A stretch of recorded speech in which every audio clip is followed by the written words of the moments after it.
You're listening to the Hope Not Nope podcast with Doc Dylan and Brandy. We empower high performers with a 3-part strategy of hope, Self-agency, goals, and proven frameworks, so that you can reach your potential and the highest quality of life.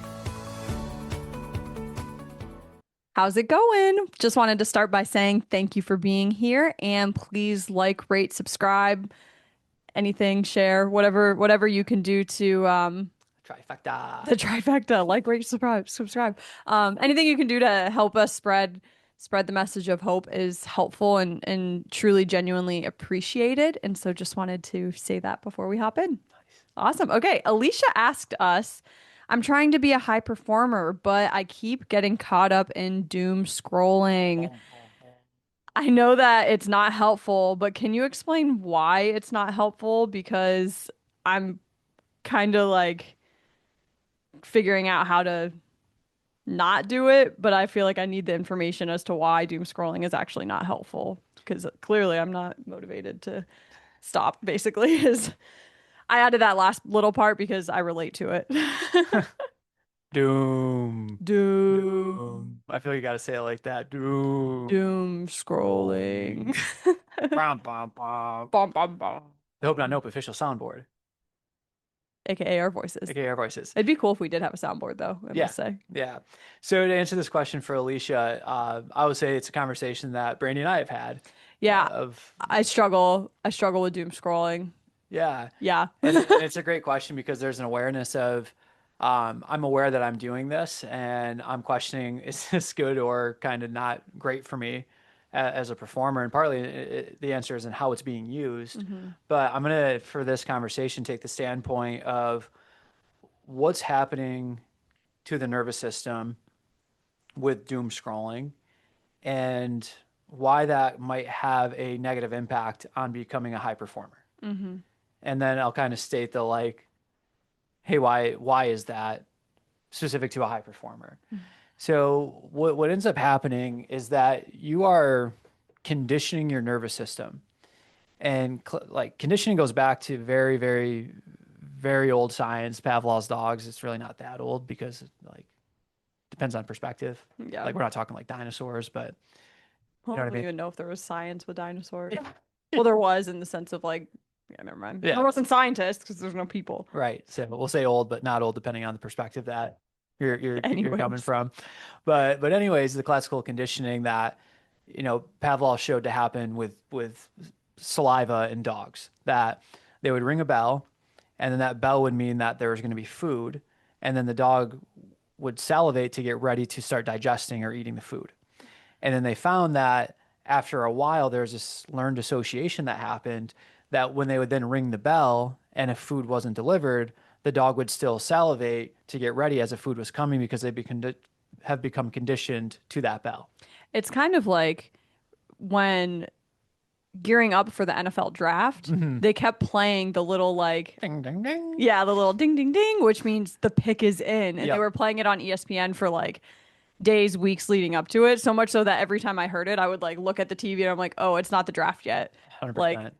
The draft is not, a pick is not in just yet, but they were conditioning us to look at the TV when you hear that sound because the next draft pick is going to come in. Yeah. So very simply stated, there's an input that your system then conditions or learns what the output should be to that input. Mm-hmm. That'll happen regardless if the result is actually there.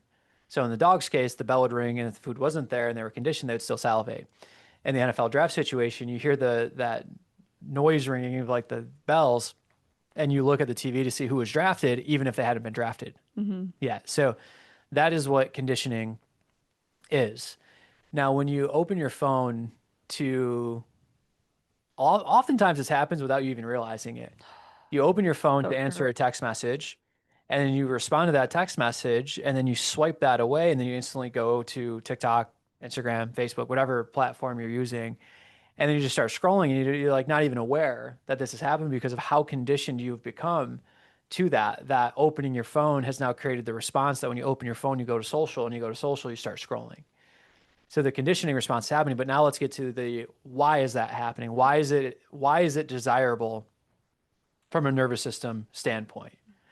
And it's partly because of the reward system and dopamine that a lot of different people talk about, but it is true that you go on there and you get this quick dopamine dump that happens because you're sometimes you feel like you're learning and sometimes you are learning, but other times you're just getting all of this input at one time that your system feels super rewarded, that you then are like, hey, that was good. Mm. That was good for me. And if something's good for me, then I need to do that more. And then all this starts happening, this conditioning starts occurring, and it almost starts happening unconsciously where you just get stuck in this pattern. So up to this point, it's like, well, doesn't that like that seems good? Like, why would this inhibit me from becoming, sound like a frog for a second, inhibited. Ribbit, ribbit, ribbit. But why would this inhibit me from becoming a high performer? Hmm. And up to this point, I'm sure in 10, 15, 20 years from now, I'll have more points to add to it, maybe less points to add to it. You're gonna be like Nick Miller whenever he like goes off about modern day technology. Yeah, That's yeah, gonna be you in 15 years about like social media. yeah. Even though like we do use social media for our business, so it's not like we're it's not like you hate it by any means. Like No, there's a purpose for it, but yeah, and it can be used for good, and that good is not an excuse to go on and doom scroll. Like, I follow a lot of researchers, so I can like kind of be alerted when they release something that's new, hmm that's coming out, or like a new podcast or something like that. The connections that can happen through social media, like it's a very powerful tool if used hmm in that way. But when you go on and you're just like mindlessly doom scrolling, then it becomes an issue. But why does it become an issue? Well, from that conditioning standpoint that happens, what it's teaching you is that you no longer are able to sit in a thought, hmm is one point. The second point is that it's related to the first one, but you lose that muscle of being able to focus. Because the minute that it's like focusing is hard. Yeah. And when it comes to like focus on something and it's difficult, your brain goes, I know how to get us out of this. hmm I have a conditioned response. It's right to social media where I can start scrolling. So now you start to lose the ability to focus. And then three, you start expecting immediate gratification. mm I don't know if we need to go into those 3 points because I feel like anyone listening, you hear those three things and you go, well, that doesn't seem like a high performer. And Yeah. you'd be accurate. Like high performers are able to sit in a thought and process it. They're able to focus and not get distracted. Like that's one of the key tenets that keeps a high performer is not getting distracted. They open up a task to do, like let's say they're writing a blog, they open it up and they write the blog. hmm Want to know what a non-high performer does? They open it up, they start working on the blog, then they open their email and they start emailing, then they open social media and they start scrolling and commenting back to people and commenting on people's things. And then it's 6 hours later and they still have 2 sentences done of the blog where the task for that day for them to do and accomplish was to do the blog. hmm And now they've lost focus, they got distracted, they want to immediate gratification, which now at the end of the day they feel worse because the thing that they were projecting to do that day didn't get done. hmm So from those three things and what's happening in the nervous system, like these are the reasons that it's not likely going to help you become a high performer if you're mindlessly doom scrolling. Yeah. Yeah, I just gotta say like, ugh, I wish I was better. Like if I had a gap in being a high performer, it would be this specific thing. And I know for me, I have to set myself up for success because the habit is ingrained and I look back and I'm like part of it's ingrained because when I was in high school and had my first laptop and there was different things going on in my environment that maybe I wanted to escape from. Yeah. It was in high school I was injured, so I didn't have like the ability to go outside and shoot hoops or go for a run. Um there wasn't a lot of options to like escape from the situation that I was in. And so my like form of, I guess, like escapism was going on to different social media accounts at the time and just kind of scrolling through and reading things and whatever. And it's so like ingrained within me to like doom scroll that I don't even realize that I'm doing it sometimes. And so Yeah. I have to set up my environment. I have to put like sometimes I'll change where the apps are on my phone, That's great quarterly, practice. so that my thumb doesn't go to like where it typically goes. Yeah. I'll like Interrupting the conditioned behavior. exactly Yeah. like I have to do that, and I need to be better at doing that Mhm. because if not, like that's just a gap in my desire to be a high performer that is still taking like intentional effort for me to Yeah. combat. Yeah. That's a great point of breaking the pattern. I Mm-hmm. remember back a while ago when I was studying for my board specialization in sports and working full time clinically and teaching and working as a conditioning coach, like I didn't have a lot of time. And the time that I did have needed to go to studying for the specialization board exam. But I was exhausted by the end of the day. So I'd watch episodes of The Office. Mm-hmm. And I realized, hey, this isn't serving me, but I'm not, I'm not able to get home and not turn it on. Mm-hmm. Like the conditioned response as I walk in and when I put my bag down, it means I'm done for the day, which means I pick up the remote and I turn this thing on. And Mm. I was like, this isn't good. I had to interrupt the pattern. So I had to create barriers to it and make it less rewarding. So I hid the remote. I was able to find the remote because I hid the remote. You knew where you hit I it. know where I hid it. So then I took the batteries out of the remote and then hid the batteries. So now if I wanted to watch it, I had to find each battery. I had to put it into the remote, then put the back of the remote on and then turn it on. Mm. So at the end of the day, when I got back, it was like, you know what? It's easier to study than it is to go find the batteries in the back of the remote again. Mm-hmm. So it intentionally created these barriers to say, yeah, this isn't what I should be doing right now. But it goes back to one of the strategies that I like to give people and people that are struggling with this that want to be high performers is to just interrupt the pattern and ask yourself, how is this action serving my mission? Mm-hmm.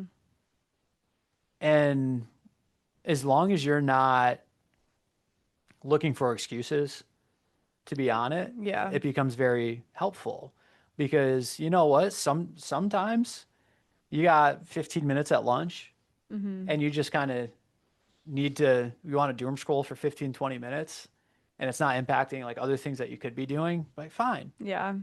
go on, do it. But you're going into there saying, hey, the mission of this is a dopamine dump. Yeah. That's Right. why I'm doing this. But don't get carried away with that. Mm-hmm. And that's just like a bunch of asterisks next to that of Mm-hmm. like, don't get carried away with that because people can be like, yeah, no, my mission today was to doom scroll for 5 hours Yeah. or 6 hours. Like, Right. well, we should like talk about what your mission is and how you're serving better. But when you start asking that question, you interrupt the pattern and you start to go, oh yeah, this isn't really serving me to serve others in the way that I wanted to. So why am I doing that? Yeah, that's probably not the best use of my time. Got it. Put it away. Mm-hmm. Yeah, I've found too, like on an iPhone, you can set screen time limitations of like 15 minutes, but I find or 30 minutes or 60 minutes, like you only get X amount of time a day. But then you can just click, give me 15 more minutes. Yeah. And I found that like moving the location of the app, or I know people that just delete the app completely. Hmm. For us, it's harder to do that because my responsibility is social media, posting, commenting others, connecting with people and stuff like that. So like, and I genuinely do enjoy social media. It's just like when that little pop-up comes of like, you've reached your screen time, I just said, give me 15 more minutes or Yeah. ignore it for the day. So there's other ways that I have to intentionally interrupt that pattern Hmm. to hopefully set myself up for success. Yeah. Yeah. Last thing I'll add into this is some people go, well, then the solution is to get rid of it completely. Like I'm going to go from a smartphone to a dumb phone. Yeah, I Take just that smart technology. I extremism, have man. outwitted you. And you know, for some people that might be needed to start. It might be a good detox It or might be a good something. detox. Like it might be a good way to do it. But the way that I look at it is that you haven't healed from this Hmm. until you're able to be near it or to have access with it and decline it. Hmm. And to me, that's when you know that like this thing doesn't hold power over you Yeah. anymore, that you're able to. And the reason I realized that was working with athletes and the internal load side of sports rehab and teaching them how to calm their nervous system related to the injury recovery process. But then realizing that, yeah, if you can do that in the back of an office with no other distractors around you, like, great, that's a start. But the reality is, for you to grow in this and for you to actually access this as a tool that's going to be helpful for your career, you got to be able to do this in a distracting environment. Hmm. You got to be able to do this on the bus when teammates are yelling. You gotta be able to do this in a busy locker room when people are putting on their equipment, headbutting lockers, punching each other, sniffing salts. Like you got to be able to do it there. Yeah. And doing it in a closed room with no other sounds around you, like that's a starting point. But like anything else, we need progressive overload. Mm-hmm. And it's the same with this of like going to a dumb phone may be the start. You're probably gonna take on other stressors because like you might not have a map, you might not have like Right. other things with that, but it might be the start. But once you've had that start, like we got to progress it to that next level for you to become a high performer. Mm-hmm. Yeah, for sure. I have a friend who she found that the social media was kind of giving her anxiety and just making her spirit feel more restless. And so she got rid of it for like a year and then recently logged back in and started getting connected to it again because she realized that although it started as intentionally not wanting her spirit to have this like anxiousness and like whatever with how it was, it turned into I'm not on social media because I'm avoiding. Mm, And similar to what you said earlier of like kind of like nipping it in the butt of like I don't want this to hold power over me, yeah. whatever side it's on. Hmm. And so like she's being prudent with it. She's not don't doom scrolling all the time and stuff like that, but she doesn't want it to hold power over her either way, Yeah. you know? And I just think that one, like what a high performer, and two, like how awesome is it that you're so in tune with what your spirit is in need of Hmm. that it doesn't have to be this extreme like social media is always bad. I'm never gonna have it, and I'm only gonna use a old phone and like things like that. Like it doesn't have to be this like extreme one way or the other. Hmm. If you're someone who struggles with doom scrolling, like I'm talking like 5, 8 hours a day, you're just scrolling and you're like, I just need this brain dump, and then you lose track of time and all the things. Maybe you do need that extreme counter, Yeah. like Dylan said, as a first step. But the real freedom is being able to eventually say it doesn't have power over you either way, whether you're on your phone or you're not on your phone. Yeah. And I'm gonna add this last part in, and then we'll go to hope stories and wrap up. Okay. And I'll just share from Brandy's perspective of an accountability partner is also helpful. Mm-hmm. But it's hard to be an accountability partner with like, is she on her phone because she's doing work or is she on her phone because she's scrolling? Mm-hmm. So throughout the day, I'll just kind of check in with Yeah. her. Like she'll be on her phone. I'll be like, are you scrolling or are you working? And she's like, yeah, I'm scrolling. Like, okay, well, stop that. Yeah. Okay, fine, thanks. Mm-hmm. Hey, you working? Okay, cool. Keep working, but like, how long do you think you need to be on there to do that? Yeah. And another thing that Brandy does that I'm sure she's okay with me sharing is sometimes I'll like, hey, what? I wonder who won last night. Like, what was the score or a question? And Brandy will go to Instagram and start scrolling to, To find like the answer. to Yeah. find the answer. I'll put in like the Cavs, and I'll like go to the Cavs page on Instagram to see who won, as Yeah, opposed to like going to Safari or Google and just typing in like Cavs game last night. yeah. Dylan's always like, Brandy. Yeah, like why not go to like the ESPN app or like I the don't have the team's ESPN app. official app to Yeah, like I have those. to get that answer. And partly it's funny because it's like yeah, I can just look it up, but sometimes it's just kind of fun Yeah. to see like how she goes about it. But then too, I'm like, why would you ask the student when you can go right to the professor? Hmm. Yeah.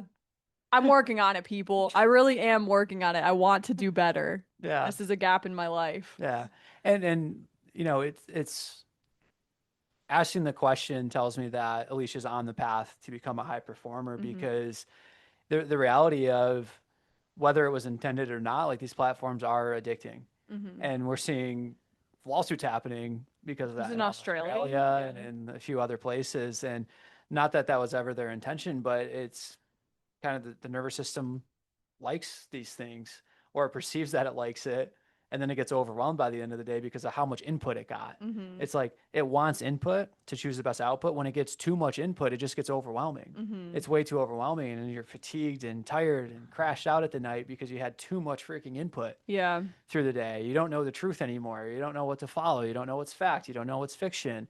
Is this healthy? Is this not healthy? Are they lying to me? Are they not lying to me? What's the best way to do this? Well, this is the worst way to do this. Eat this thing and it will kill you. Eat this thing and you'll be fine. Hmm. Like it's so much input that the system has not adapted to be able to take on and choose the best output from it. So you have to become conscious to say, how much input am I able to take in throughout the day? Life's not about like controlling every aspect of your Hmm. life by any means, but I do think that there's something to be said about if you're listening to this episode, you're either like a huge fan of Hope Not Nopes and you're just like, I want to listen to every Hope Not Nope episode. And if that's the case, like, hey, thanks for being here. We love you. Um, but if you're also listening to this episode, it's because you saw the title and you're like, I doom scroll, I need help. Hmm. And hopefully just like the wisdom and the knowledge and the personal experience that we're sharing can be helpful for you. But I do think there's something to be said of like take some time, write down, maybe on a piece of paper and not in your notes app, but you could in your notes app, like reasons why this isn't benefiting you, reasons why you shouldn't do as much doom scrolling or whatever. Like I don't know the exact questions to ask, but I think having taking 10 minutes to like put this into practice and put the words on paper, then you can have something to look at when you're tempted. Or as a reminder, put it up on a wall, put it on your desk, like wherever you find yourself, like most of the time doom scrolling, having that reminder could be very helpful. Because I know for me, like I don't desire to go to bed at night feeling restless and then having whacked out dreams and waking up the next morning feeling groggy. But I know for a fact that when I doom scroll, especially later in the day for like a longer period of time, that is like a guarantee gonna happen. I'm gonna have Hmm. weird dreams. I'm gonna feel like really weird going to bed. I'm gonna feel really weird waking up like I didn't rest. And sure, there's other factors in life, but like for me personally, like I know that that's the case and I know it affects my next day. And then I'll start beating myself up for it. And it's like it creates this like unhealthy cycle for me personally. And so writing down like why this impacts my nervous system, why I don't want to do this and stuff like that, I think could be really helpful for people listening as well. Like yes, changing the location in the app on your phone and things like that can be helpful too, but I don't know, take time to really write down like why do you personally not want to doom scroll anymore? Yeah. And if you want to reframe it, a good way to do that is to write, how is going on social media serving my mission? Mhm. Follow up question, am I using it in that way? Follow up question to that, if I'm not, how can I start using it in that way? Mhm. Next follow up question, I lost it. Well, I would think identify when Oh, I remember what it was. okay. Last follow up question, how much time is adequate to do Mm, that? fair. And then set yourself to that, hold the standard, hold the line, and then look at your screen time notifications. I literally turned mine off Like, because I was tired of it, but maybe I yeah, should turn it back on. yeah, just to get an idea of the time that I'm spending on it. Is it adequate to serve the mission, or am I on there not Yeah. doing the things that I said I was going to be focused to, and just becoming aware? Mhm. Yeah. Hold the line Hmm. and have someone help you hold the line, I think is Yeah, a big thing. yeah. If you're feeling overwhelmed already at like lunchtime, instead of scrolling, like maybe pop out for a walk. Yeah. Maybe Or like close your eyes. close Like your I'm a big eyes. like advocate for nap. Hmm. Yeah, do a quick. Also, like put your phone in a different location. That's honestly the most helpful thing for me Yeah, is like if I'm working from home, leave my phone where it's not in arm's reach. yeah. Um, in a different room, on a different desk. Keep it in your bag if you're at work. Like things like that, I think like that is very, very helpful for me. It's Yeah. just like you have to do it though. Right. Which maybe that means set a time, like a reminder on your phone at 9 a.m. because you start work at 9 a.m. Hey, put this in my bag, leave it in the bag, Hmm. or whatever it is, you know? Yeah. Yeah. No, I think that's great. Thank you, Alicia. Hope stories, Brandy, back to back hope stories. You got this week. Sure, I can do this week. Let's hear it. Okay. I feel like I bring up the weather a lot, but I'm not afraid to bring it up again. And I just got to say, Pick that weather. yeah, but in the springtime in upstate New York, like it can snow into May. Hmm. And we had a couple weeks ago, we had this like beautiful spring day where it was like 75, 80 degrees, partly cloudy with a light breeze. And we got to go to this local college like lacrosse game. And it was just such a Mm, beautiful day. And literally the next day it snowed. yeah. So like that was a thing. But the reason I bring it up is because I forget how much I love live outdoor sports, especially when you just spent the entire like winter in like indoor basketball, which I love basketball. Like I love basketball. I used to coach basketball. Like I love basketball. But getting outside to be at like lacrosse or baseball or softball or I don't know what other spring sports there are because those are the only ones I really pay attention to. But like I love it. And being at the lacrosse game, um, made me really excited for like summer baseball, like going to minor league baseball games or maybe some major league baseball games this summer and things like that. Like I just feel so excited for the summer as a whole and for being outside and taking in like the sport arena environment. I'm The hot so dog excited. smells. Yeah, like the hot dogs and then like the ice cream. Like we got ice cream the other day and it was like, I hate that this is dripping on me. I hate feeling sticky, but at the same time, I'm so excited to be like eating ice cream from an ice cream shop and just like, I'm very ready for summer. I'm very excited for summer, but also just excited. I have a deep appreciation for it coming out of, I feel like this was the longest winter we've had in so long. It started snowing in November and it's snowed through April. Yeah. I'm just very excited for summer. Yeah. And hey, I'm an ice cream cone advocate. I'm a big twist guy. Big twist guy over there. Big twist guy. It's like it's hard to get anything else. Just go with a twist. It's such a classic. It's so Not good. true. I could literally eat almost every ice cream. But when you're able to get a twist inside of a little mini baseball helmet, Yeah, right? like I missed the cone, but that helmet is so freaking Put the cool. phone on top. I haven't even thought of that. You've never done that? That's like that's too much input. No, we're That's doing too it. much We're doing input. it this My summer. nervous system will get overwhelmed with excitement. We're doing it this summer. Ooh. Yeah. So we got to experience like a spring college sport outside in quite literal perfect weather, and I'm just excited to hopefully ride that wave through the summer. Yeah.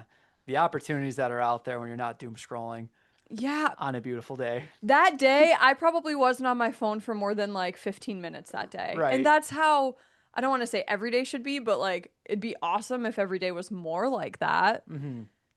It was All great. comes back to community Yeah, and and gratitude. gratitude. And And gratitude. gratitude. Alicia, thank you for the question and thank you for listening. Don't forget the trifecta that Brandy mentioned at the beginning of the episode. Yeah, what was it? I already Like, forgot. share, subscribe, Oh, share, subscribe. and have a great week. And remember, high performance isn't just about using the strategy of hope, it's about becoming hope. Thank you for listening to the Hope Not Nope podcast. Please subscribe and share this episode. This podcast is for educational and personal development purposes only and is not considered health or medical advice. For personalized support, connect with a Hope Coach at hopenotnope.org.